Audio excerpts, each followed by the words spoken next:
Good morning. Hello, Chris. How are you? Oh, we're lovely, thank you.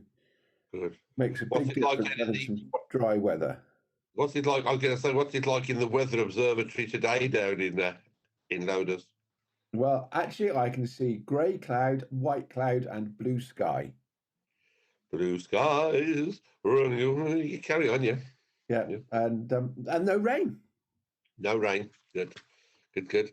So Well, that we're might on be our own, indoors. Chris. We're on our own. We're being deserted by the good and lovely Rev Debs today. I know. How are we going to cope?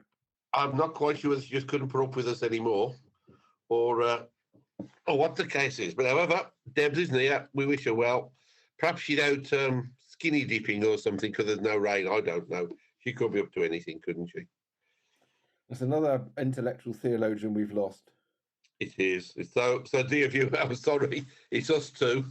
And we'll do our very, very best.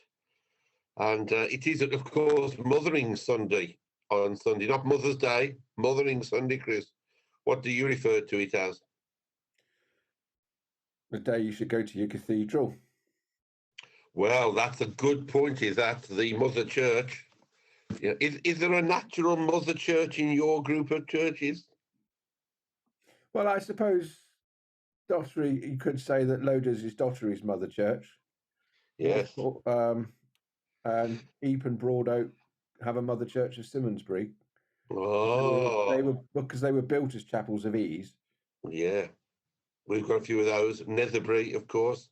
We have a Chapel of Ease, Solway Ash, and Broad Windsor has a Chapel of Ease in Blackdown's beautiful little church.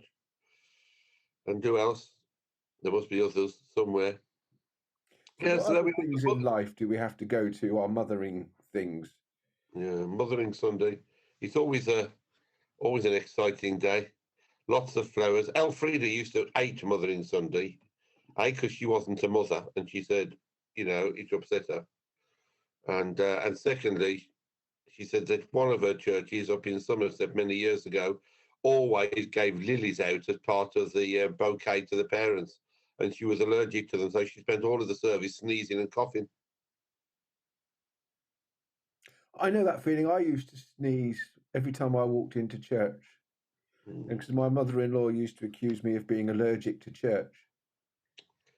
But somehow I think it didn't happen during Lent, so maybe I reacted to some of the flowers. Yeah, perhaps you just weren't allergic to the austerity of Lent, Chris. But that's you look an austere kind of guy. You see, I just wonder. Well, I don't know. Looks like my study's got brighter lit than yours. Yes, well, we have this problem, as I told you, because I've turned the screen away from the window because it looks very bright. And if I put the window on, if I put the lights on, because we're very much, of course, an eco area, so we got low light bulbs, really, because all this eco stuff we have to adhere to in Beaminster. So I've got the lamp above the desk. I can bring it down a bit. There we are. Perhaps that's a bit brighter. Am I looking prettier now, Chris? Actually, that's dulled you down a bit. Oh, thank you, Chris. I'll take you back up again. There we are. There you go. Now it's shining on your face. A veil, unveiled. There we are. So, yes, Mothering Sunday is this Sunday. You all know the tradition of Mothering Sunday. And, little girls being led off to see their mothers for an afternoon and picking posies out of the banks as they went and all this kind of stuff. And it's all good. It's all good. Sadly, for me, Mothering Sunday has become a con by cards and manufacturers and presents, getting people to spend money they probably haven't got, which is a shame, really. Which is a shame. But then perhaps I'm just a moaner. So is Maundy Thursday more of a Mothering Sunday type thing for us as we all go up to Salisbury Cathedral? Could be. Could be. Could be. Or is this getting too heavy before we've even had our pause? Yeah, I see that the Queen's standing in for the King of Maundy Thursday this year at the Maundy Money Ceremony. It's at Worcester Cathedral this year. Is it? It is. There we are. There we go. All good fun, hey? Exciting. So, I'm going to read some. I'm going to read today, Chris, aren't I? It's my turn. You're going to read, and we're going to have a reading that's nothing to do with Mothering Sunday. Well, I'm sure we'll get mothers into it somehow. Let's have a pause.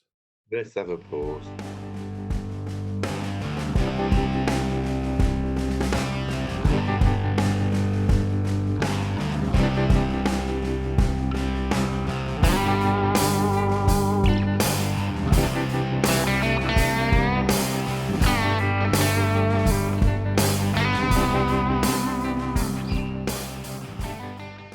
John 3, beginning to read at the 14th verse.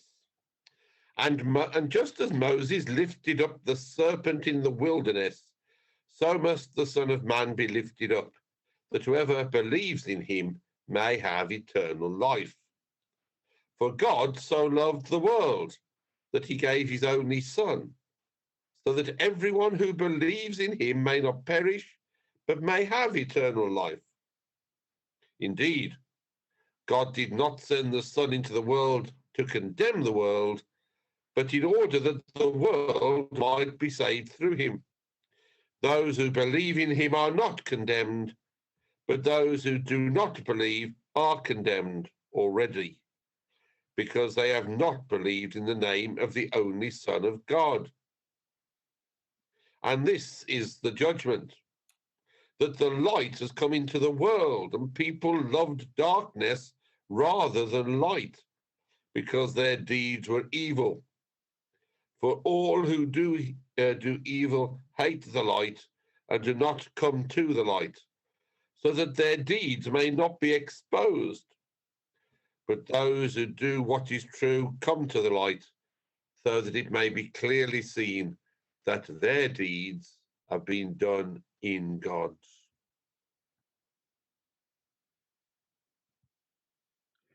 There we go. Isn't it easy to get into heaven? Yeah, you mustn't expose yourself. Wasn't that what it says somewhere? Their deeds may not be exposed. Yeah. Oh, you haven't got to worry about deeds at all. Ah, that could be true. Let's go to that John 3:16. Yeah, you like John 3. That was the first verse in the Bible I think I had to learn by heart. Was it really? I think so. You like that, though? After your man on Sunday. Lovely story. I did. Yeah. So all we have to do to get saved is believe in God, because that's what it says. God so loved the world, he gave his only begotten Son, so that everyone who believes in him may not perish, but have eternal life. And I was just sharing with David a little story from Sunday. On Sunday, the Archdeacon came to Loder's Church, and we licensed 5 lay worship leaders. One of them got bumped off his flight coming back from South Africa the day before. And so as you can see, that led to a little bit of a panic if he wasn't going to get back in time. So I got some emails from him, please pray for me, and please pray that I get on the next flight. And then when he got home, and he did make it home, and he did make it to be licensed, and he said to me afterwards, he goes, I knew all was going to be well and I was going to make it on the next flight. Because when I got bumped off the flight and they put me in a hotel room, they put me in hotel room 316, John 3:16. Oh. And that reminded me that I'll be fine. God so loved the world.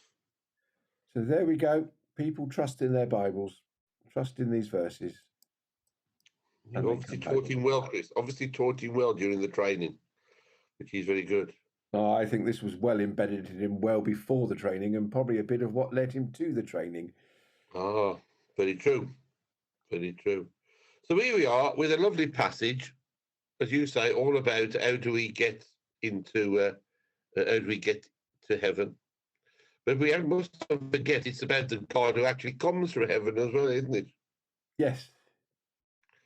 That's the key passage about it. It's about God who's come from heaven already in many ways. I suppose, actually, if you notice, when I read it out just now, I learned it from the NIV version. You did. And it had an extra word in there than the NRSV doesn't. Well, carry on. God so loved the world that he gave his one and only begotten Son. Ah. Which means Son of God, and that he came from heaven in the first place. Yeah. Rather than just a son. Oh, we all have to talk for a minute. Let me just silence my phone. I'll keep on talking. Yes, it's fascinating how the different interpretations, one word, can dramatically, in some cases, change what the meaning actually is, isn't it? Yes. Just one word, begotten from God. And as you were saying some time ago, a few weeks ago, we had that passage from John 1. You'd realised over the years that Jesus was with God at the very beginning anyway. Yeah, I think I was about 35 before I realised that. Mm. And after hearing John's chapter 1, verse 1 every year, all my life practically. 3 times, at least. Yeah. And then all of a sudden it dawned on me that, Jesus didn't just exist after he was born. Mm. He existed beforehand. I mean, the prose of that reading are typically John, aren't they? And just getting into it a bit more as well, because one of the readings for Mothering Sunday is the very short passage from John's Gospel where the women and the mother of Jesus are gathered around the cross. Yeah. And the one thing that we learn from John, and it comes out in the same kind, I think, of quality of the prose which we're reading as that. We know that John always, we're told that Jesus had a favourite disciple, but only John tells us that, doesn't he?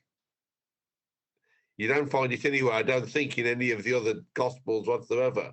But several times John talks about the disciple, Jesus' favourite disciple. And the disciple whom Jesus loved. Loved, that's the other way of putting it, yeah. Which could also be you, the reader. Could be. Of course, Jesus loved everybody, really, including, I suspect, deep down, even what's his name who betrayed him, Judas. Perhaps he understood that was part of all the plan, whatever the plan was meant to be. I always think the Judas story a bit strange because, like you say, he carried out what God wanted him to do. Yeah. And so how did God actually treat him? I never quite know which way to take it. I know. It's a bit like Pontius Pilate, isn't it, in some of the stories as we will read over the coming weeks. Yeah. Does he get bad press? Was he just a weak person? Was he really an evil? But well, I'm sure all of them in some bits coming, because often weak people are a bit evil in some ways. I've discovered in my psychiatric nursing days, in a way that because of their weakness of nature. I don't mean weakness of strength. They tend to. I've often seen really nasty things come from them because they compensate well. So I don't know. So what do you think about this verse 17? Have a quick look. God sent his Son into the world, not to condemn the world, but in order that the world might be saved through him. What do you think the word saved means there? Oh, no. That's interesting, because many times when I lived in Wolverhampton, I used to walk past Ezra, the Black Baptist preacher in the town centre, and he would always leap at you with a card, and he was lovely. And he'd say to me, "Oh, man, am you saved?" So what does the word saved actually mean in the context there? Well, I think it's the same as Ezra, really. Until you know God for yourself, you don't realise what he's offering you in terms of salvation. That's where the word saved surely comes from, salvation. And the purpose of Jesus was to bring salvation for the whole world, regardless of who, what, or where we are. There may be a little bit of need to confess, to cough up the things we know we've done wrong, because we're all humans. Doesn't matter how perfect we think we are. At heart, we know the bad bits and the wrong things, don't we? So are we saved? Well, that's the very thing. Jesus comes, or was sent, to put the world right. That's what I've always understood the word righteousness means, being put right with God. Yeah, and I sometimes think, we're here to be saved. Like you say, when I was a lot younger, you always got that phrase, "Are you saved? If Yeah, not, you're going to hell." yeah. But I sit back and almost look at this country at the moment, and it's been iterative over the last 20 years. Mm. And the country seems to be rife with corruption, rife with greed. People are starving. People can't get the health care that they need. And all of those items, nobody goes to church anymore. Well, sometimes I think maybe that's linked, but if we were more of a praying church or a praying nation, that actually life might be a little bit better. That might be a bit condescending. But also, you don't see the faith coming out of our church leaders, or of our government and world leaders. They seem to be so much more in for it, for what they can get out of it themselves, rather than anything else. And maybe the whole world seems to not be being saved at the moment because there's not more love coming in the world, and not more people coming right with God. And actually, I think we have a more important message. That is an important message we have, that going to church, praying, believing in God, so that we have eternal life, that the world might be saved through Jesus, is actually very true and needed. Yeah, because how do you think though that so perhaps that's me phrase you again, sorry. Why do you think we're not getting the message across? Because that's your and my job in many ways, isn't it? It is. Well, I think we've been on a downward trajectory for 30 years of some very vocal national people ridiculing Christianity. Mm-hmm. Um, and that message has got across, and we've had very much a ridicule. You don't need anybody else. We can depend on self. You make yourself. You make your own luck. Um, and that's produced a world where those who are successful think it's, oh, that's because God's blessed me, and yet they've actually been successful by treading down lots of other people. It was interesting. I was reading, or I watched a little podcast that said one of the problems of capitalism is that every business leader who makes a profit is making a profit out of value added by somebody else, and they're making the profit because the person who's adding the value isn't getting the value that they deserve.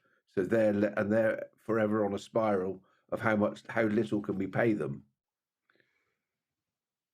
So then you've got that inequality of the capitalists are making money out of other people, and other people are being left poor, and it's not an equal society. I don't think society's ever been equal, if I'm honest, Chris. As you know, having had a business yourself, the notion of Animal Farm, that wonderful book by George Orwell. All animals are equal. Except all pigs are equal, except some pigs are more equal than others. Yeah. And my good lady wife has often said, if communism really worked, it would be marvellous. But of course, it doesn't, because of I wasn't advocating a communism thing. No, but I'm just saying, thinking our capitalism has got to an extreme point. Yeah, but if communal, you change the word communism to communal life. Yeah. Really worked, it would be wonderful, wouldn't it? We know people who do live in community. A lot of our brothers and sisters who live in holy orders, who live in communal life, nuns, monks, etc., and share things together. But they're seen as being odd, aren't they? How can you do this? How can you set yourself? And their answer is, well, we set our life aside for God. And I remember Elfrida, one of our retired colleagues who sadly died last year or the year before now, saying to me many years ago, we were walking one evening out of church after a service on the road, and she said she'd always believed that most clergy people, particularly men, actually wanted to be monks. But of course, being married, they couldn't be, so they'd become priests instead, because that's what was offered to them as prayerful, spiritual people. Mm. And I think more about that. I think as a lot of that, But I still ask the question, and I preached on it, I included it in my sermon 2 weeks ago. Well, it's last week. The message of the cross is folly to those who don't believe, etc. Yeah. We're there every Sunday, gathered together, and if you're gathered here, you obviously come for a reason. And I like to think it's because of your faith and your belief in God's love for you, etc. Which brings us back to that reading, God so loved the world. But what is it? If you know you're not going to be tortured or crucified or put to death for your faith, what is it that prevents you from actually wanting to share it with other people? Mm. And always coming back, or in many words from some people, not everybody, because some people are very happy to share it. But what comes back is, faith is private. And we all know that saying, don't we?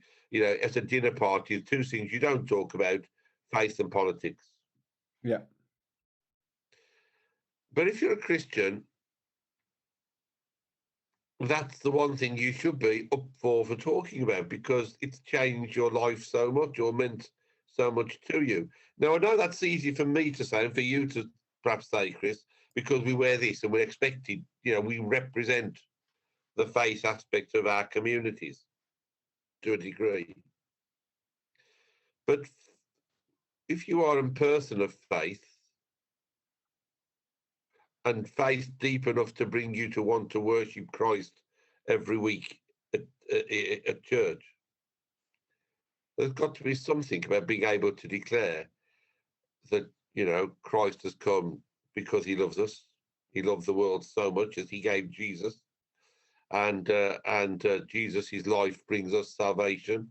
I often say at funerals that, you're here today, you're very sad, but as Christians, we don't believe this is the end. Because, according to John again in his revelation, death has been defeated once and for all by Jesus' death for us, which is what this is starting to talk to us about, isn't it? Yeah, and we've almost, maybe that is a bit. It's the success of the anti-Christian lobby has made everybody embarrassed to talk about it, or you've got to keep it private. There's also a lot to do with choice. I remember when I went to school, you had your RE lessons as you did, only one a week maybe, as opposed to 3 of science and 2 of maths and 4 of PE, because they were more important. And I can understand the curriculum needs for space and time, no problem. But you weren't pressured if you were a person of faith. I mean, it was known that me and many others in our school were people who went to church. There was never any pressure for you not to believe it. I remember when my eldest daughter, first went to senior school, and I went in to do assembly. I didn't go to the senior school in Whitchurch because they had their own vicar, Andrew Ridley, who was vicar rector of Whitchurch, but he couldn't go one week, and he said, "Oh, do you mind covering for me, because I don't want the children to miss the week." So I went and I did my bit, 10 minutes, blah, blah, blah, blah. And at the end of it, one of the teachers stood up and said to all the children gathered in the school, "Well, you've heard what Reverend Baldwin had to say. You don't have to believe it. You can have your own belief if you want." Yeah. And that's quite true. They don't have to believe it. Of course they don't. But to actually publicly stand there and in effect ridicule what a guest you've invited to talk about. I mean, you wouldn't turn around to them and say, "Well, you've just heard somebody talking about, I don't know, the environment, for instance, today, because it's very popular." You wouldn't turn around to the teacher and say, "Well, you don't have to believe it. It could be a load of rubbish. Make up your own minds," would you? No. And I think this is part of society. People are, the church is, faith. It's not the church. It's about faith. Faith is a free hit. Ridicule it doesn't really matter. Condemn it. And I think that's part of my thought is it's a free hit. It doesn't really matter, exactly what you've said. But while we've had that for the last 30 years, and I'm not going to blame any particular government in particular, I think they're all exactly the same. Yeah. We're all to certain degrees. It's not about that. But actually, we've iterated down to the most corrupt government ever. We've got the most expensive railways in the world. Our health service is falling apart because, and I just think that actually maybe there is a link between the fact that we've been ridiculing faith for 30 years.